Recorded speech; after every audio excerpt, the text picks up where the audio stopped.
Okay, here we are with the rear taillight panel removed. Went ahead and just used my reciprocating saw. This was the blade that I used.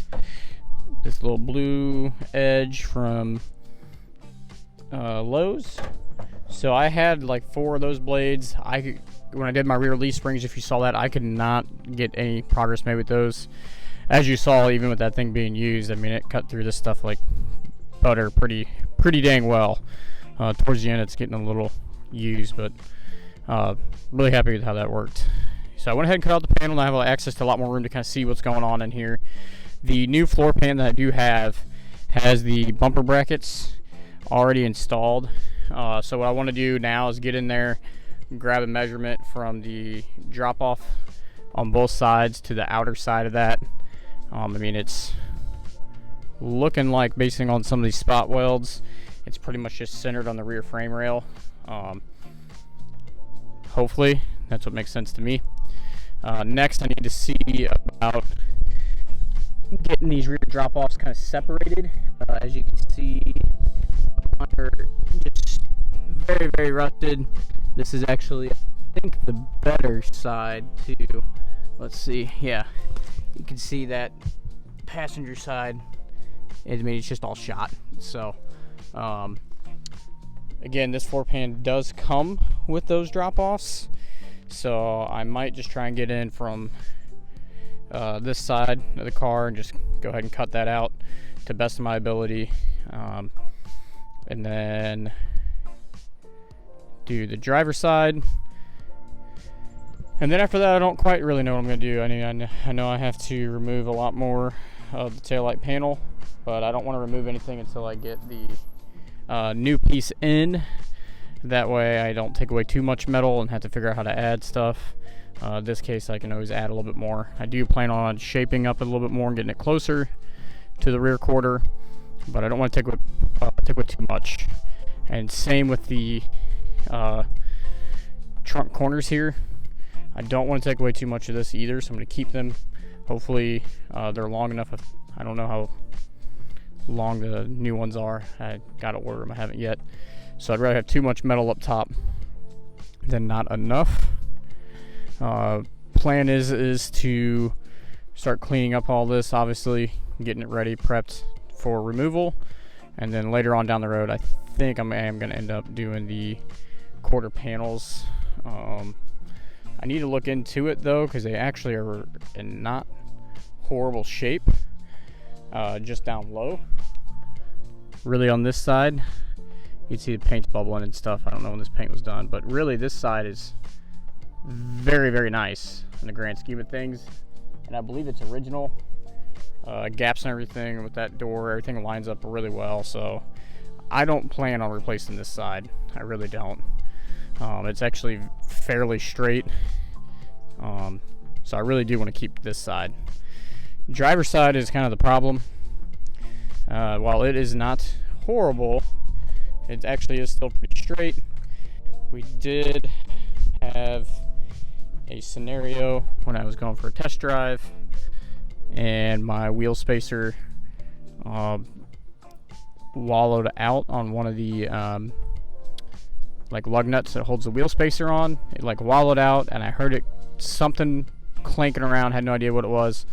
Instead of pulling over and actually trying to diagnose it, I was just trying to get it home, and the wheel spacer came off about, I don't know, maybe half a mile from my home or so. So not too bad, but it was definitely had to, run home, get the rescue crew, my fiance out over, and he helped me out and pulled it back, the truck and everything like that. So I don't know what I'm going to do about this whole section here. I would ideally like to just have it patched.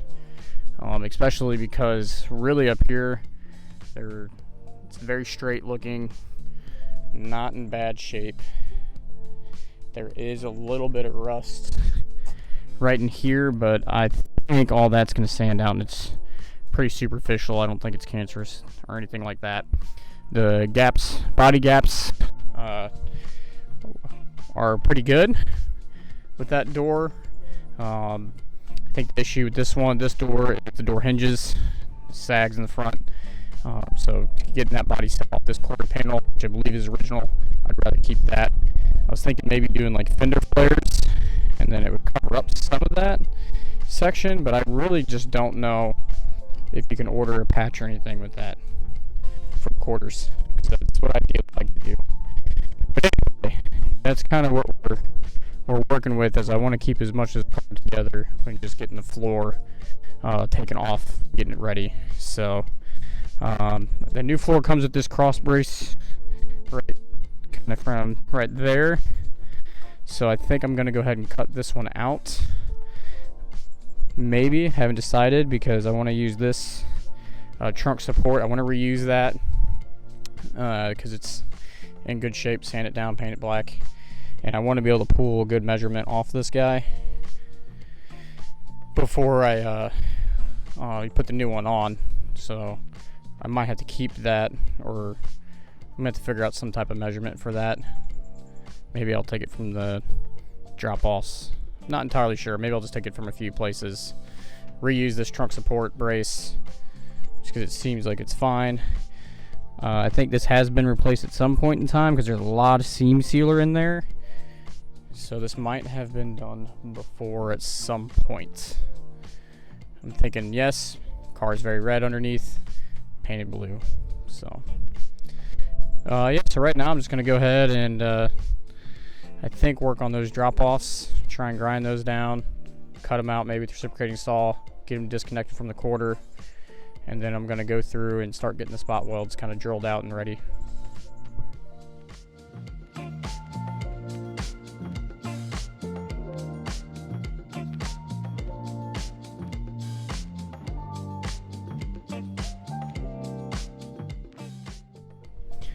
Okay, so I was working on the trunk support panel here. As you can see, it's almost off of this rear frame section here. You can see all of this right in here. It looks like it's all just seam sealed. I was getting under here and I didn't see. Okay, there's one.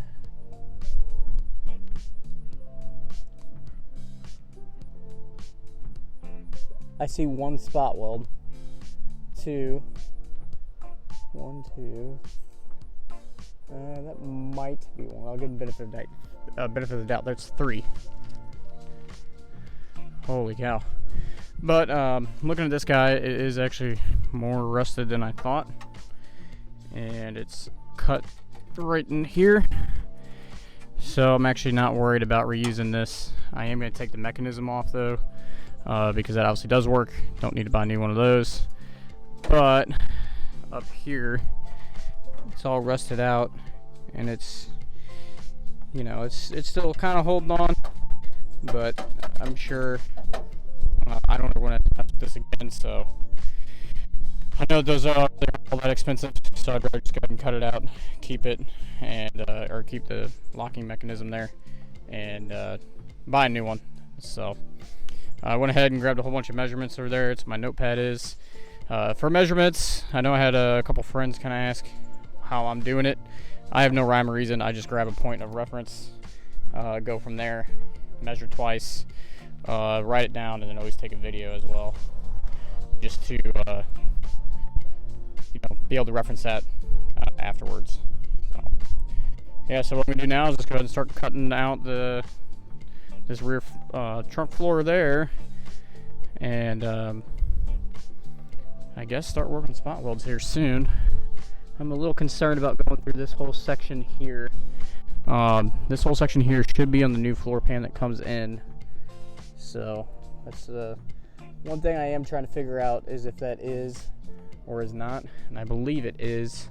So I'm gonna go back and look at the purchase pictures. Yeah, it totally is actually. Okay, that's starting to make a lot more sense. Anyway, yeah, so I'm gonna go ahead and start working on cutting that out. Hoping my blade has enough life left in it. It's the last one I got, so we'll see if it does.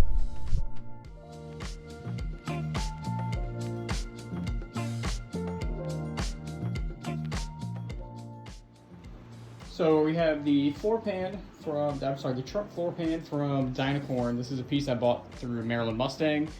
As always, Maryland Mustang came through. They got me exactly what I needed, and you see this is a rather large piece to ship, and they got it here in, I mean, a couple days, maybe a week. I don't exactly remember when I called Dan and talked to him and had him ordered. So this is the one piece. This is exactly what I wanted for my vehicle. So if you guys remember on the car, my transition pan all through here is completely bent up, basically unusable, and where the gas tank goes is nothing but rust. I mean, everywhere. The quarter like drop-off plates or trunk drop-off plates on the sides, the passenger side, you can see right through it, Swiss cheese. So I really think this is going to be the best way forward, is to get this guy and get everything weld up and just replace it all. My original plan, and I think I'm going to stick with it, is I don't want to go too far deep into the transition pan, because all of my metal from, all my metal, this transition pan from about where this line is here, is actually awesome. I grinded it all down, everything looked perfect, very structural, no rust at all, which is really actually surprising. So I think what I'm going to do is end up cutting this guy out, cutting off a piece of this transition pan itself, and what's going on, Luke? Anyway, cutting off that transition pan itself and then welding that way, especially because I'm working out in the street. I don't have the ability to really get a frame jig out there, really brace it probably as much as it needs to, and I want to be keeping the car together as much as possible. I don't want to take anything apart, because I really need to keep everything straight and as true as possible. So that's why I'm electing to kind of do it that way. I think it's going to work out. So an overview of this product is it actually looks really, really good. I went ahead and already got it in here, placed it in carpet. Our home is pretty much all hardwoods. This is pretty much on room with carpet.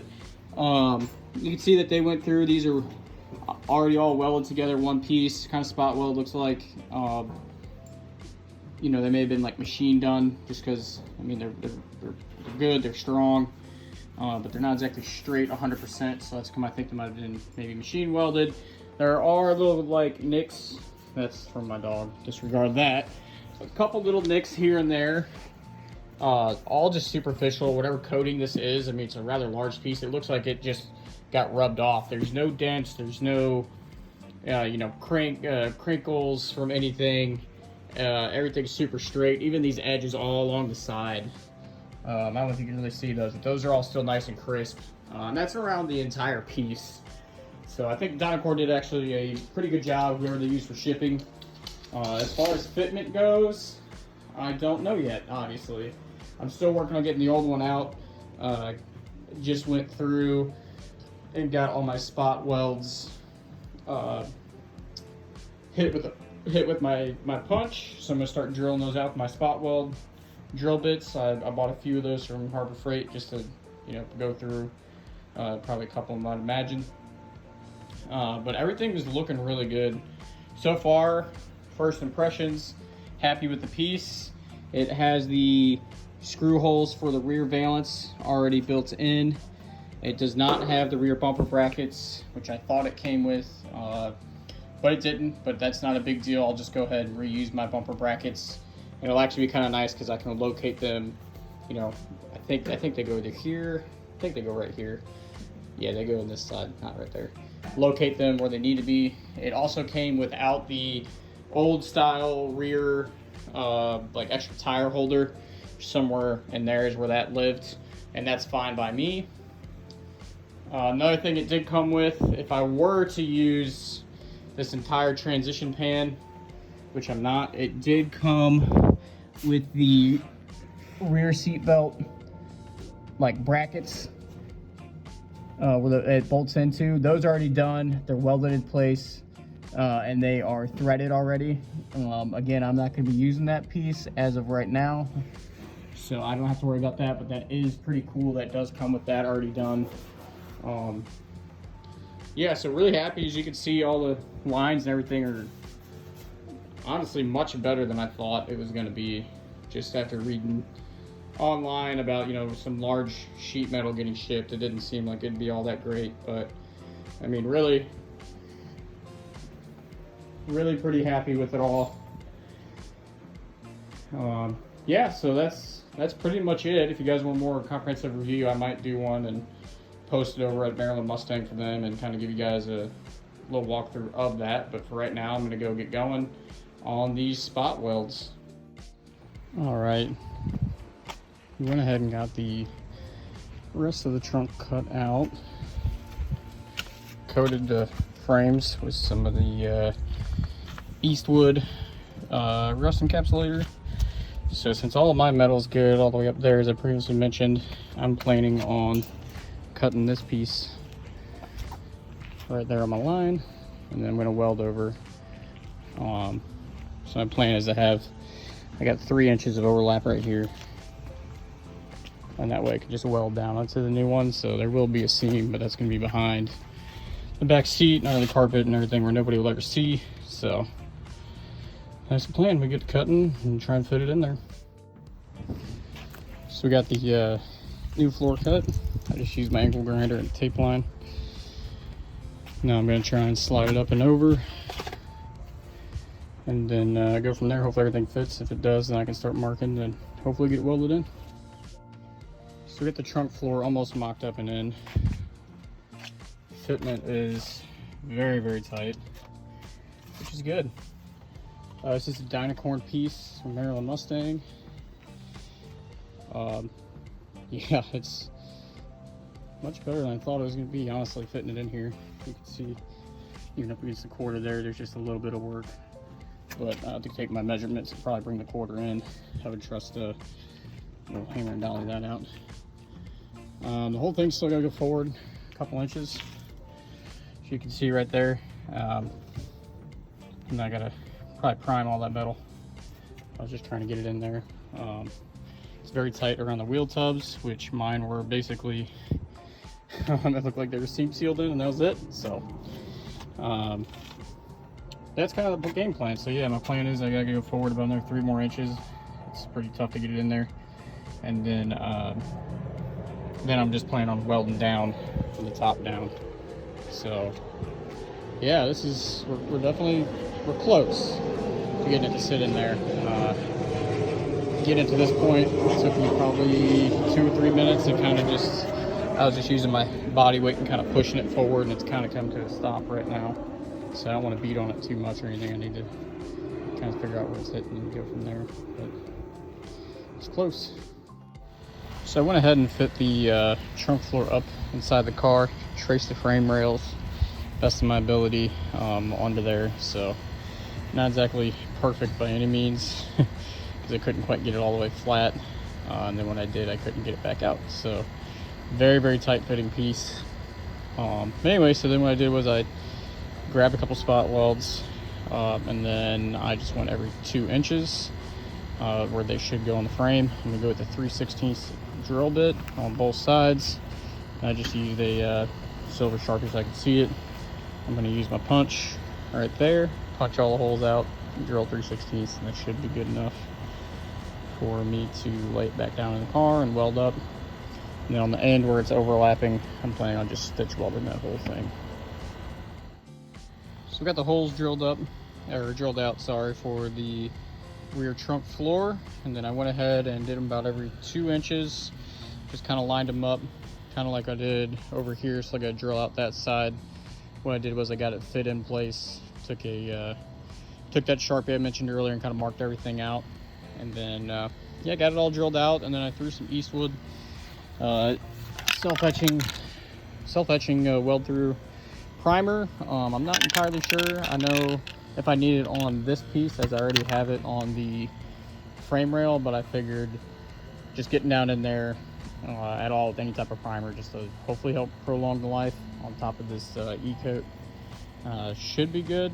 When I was reading around online, it didn't look like I had to grind all this down, especially because I'm doing a plug weld. So since it's kind of just going through here, we're drilling out that hole, and that's going to be raw metal. And then the self-etching is like, I think it said it was zinc, so it helps, you know, puddle up and actually weld and keep a good weld.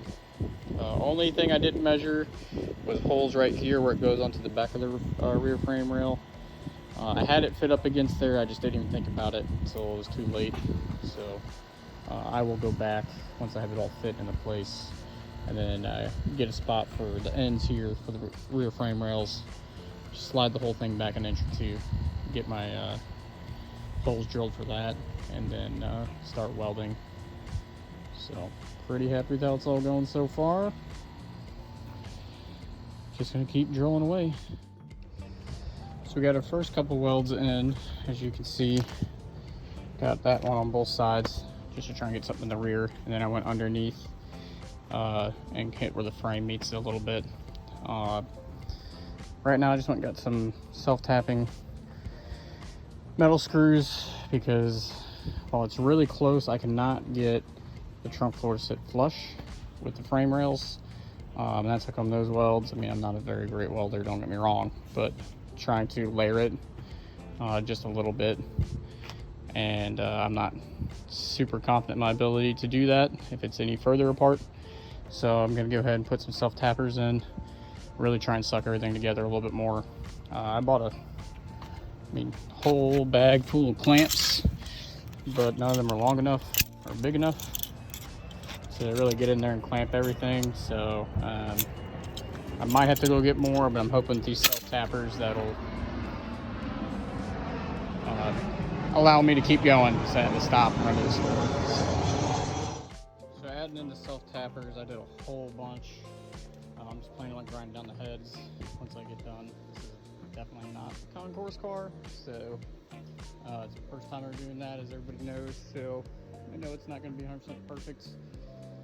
That's something I'm willing to live with, is grinding off the heads of those, and then putting the carpet and everything over it. I'm fine with doing it that way. It really helped. I just went between each of my drilled out spot welds. So some things that I definitely learned. 2 inches is probably too far. I need to invest in some super long reach clamps, I think, if I were to do this again. And a lot of these holes on this side are only about halfway on the top of the frame rail, so definitely drilled them wrong.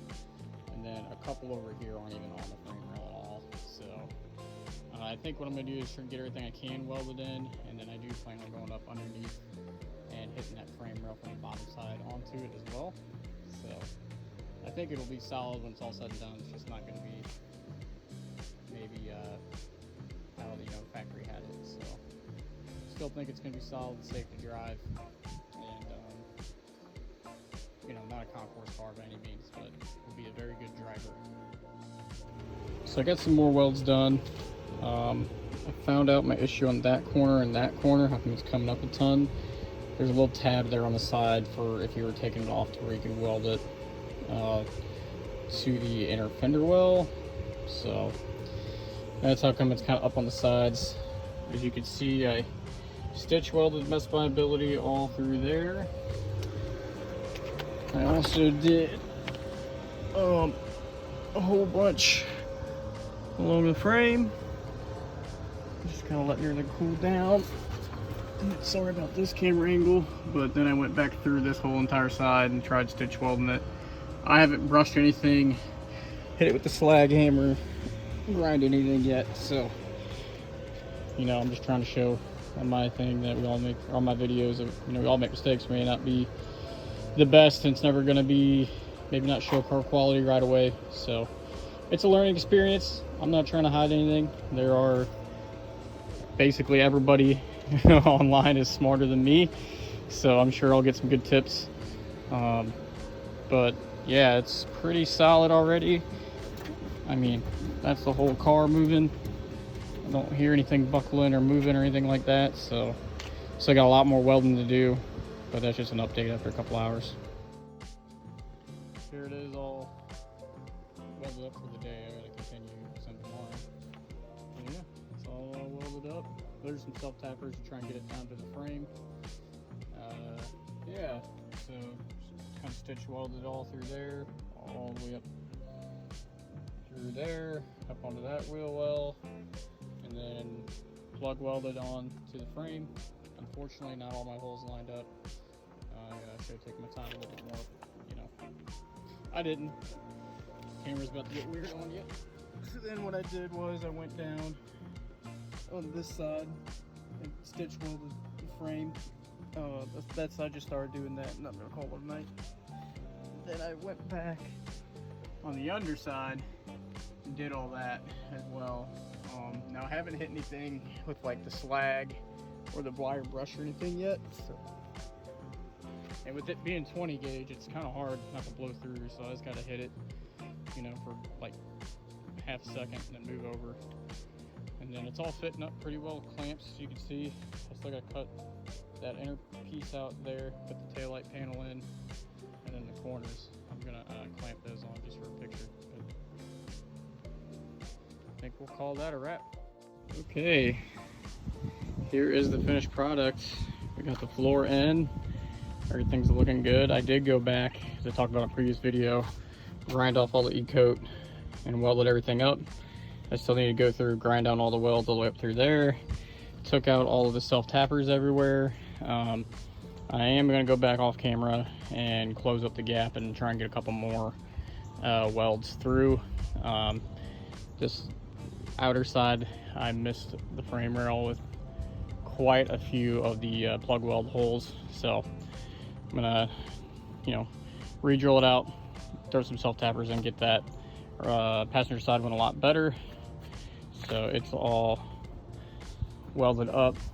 So I've been sitting here like jumping on it, trying to make sure, you know, I stand on it and everything, and pulling on it as hard as I can just to make sure everything seems solid. It did, or it does. And then I did go back through too and weld from the bottom side because I did miss holes on the outside on the frame rail.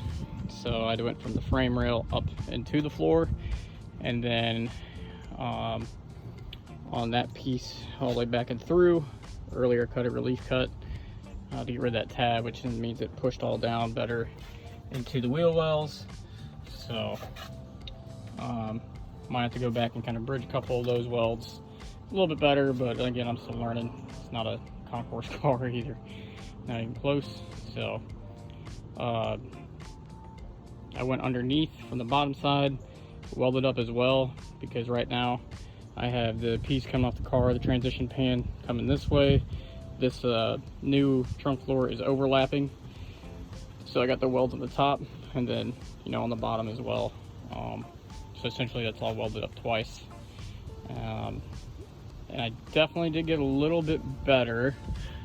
You can't really tell, but I tried running a continuous bead, right in there, and did a little bit better. Unfortunately, running a continuous bead definitely seemed to get a little hot. I did have a few blowouts, but not as many as I probably should have had. So I'm excited, you know, happy with that. Take the wins where I can get them. Some things I definitely learned. You need a whole bunch of clamps, self-tapping screws. Just with this little Harbor Freight 110 welder, you cannot bridge a gap at all. It needs to be like 1/8 of an inch max in order to really bridge two pieces of metal together. Another thing I did was change out welding consumables, a little contact tip, little brass piece right here, copper piece, sorry. Changed that out, and holy cow, mine was dirty, but that made a world of difference. I have like a 10 pack of those, so I will be changing that out more frequently. I was still in the very first one, so changing that out made a world of difference. It really started penetrating. I could actually see some of those welds when I went underneath compared to the ones I did yesterday. And there's a huge difference for sure. It's just marking everything much better. Got a lot better with keeping a normal amount of stick out on the welder. Right now it's a little long, but you know, keeping a little bit more stick, not have as much stick out, really started to reduce the splatter. As you can tell up on the black stuff there, from the left side to the right side, that's where I started to get a little bit more comfortable.